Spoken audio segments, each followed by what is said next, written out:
Well, this relates to the earlier thing. You argued that the universe cannot emerge from itself, but isn't that exactly what God did? No. I claim that God has always existed.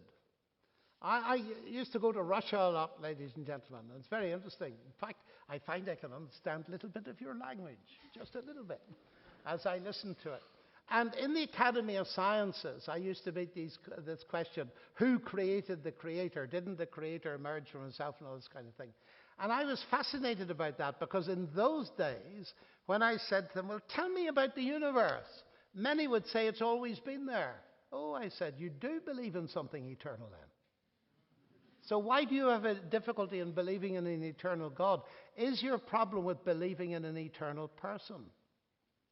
So what it's going to come down to, in principle, science can't tell you either way, whether there's an eternal God or an eternal universe. They've come down on the side of the universe not being eternal. And that's the fascinating thing, because it raises the question of creation instantly, as we saw tonight. The universe not eternal, its derivative, God eternal.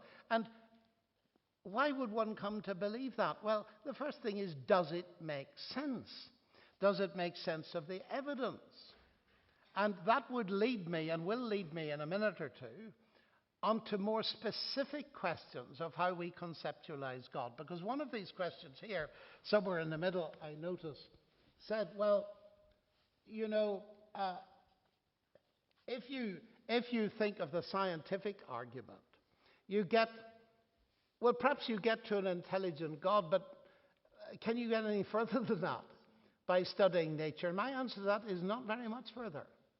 And even Christianity recognizes that. The Apostle Paul said that what is visible from creation, we can perceive by looking at it two things. One, that there is a God, and two, that he's powerful. That's all. To go further than that, to advance to the nature of God, I think the question was, can you find out from science about the actual nature of God? And my answer to that is not very much. Just what I have said. So if you're going to go further than that, and that's what the question asks, how do you go further than that? You have to bring in other disciplines. Remember what I said at the beginning, that science is not the only way to truth. What about history and experience? We've got to bring those in. What about the concept of revelation I mentioned just a little while ago? There's nothing in science that contradicts the concept of revelation. We all know about revelation at the personal level. If you want to get to know me, and I never speak, you'll never get to know me.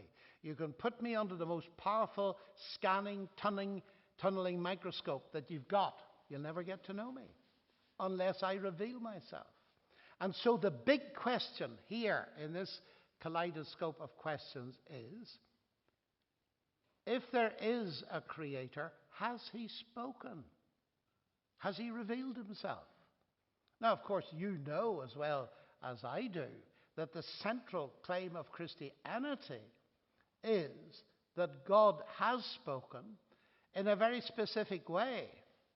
We humans, the claim is, are created in his image, and he has revealed himself by himself becoming human.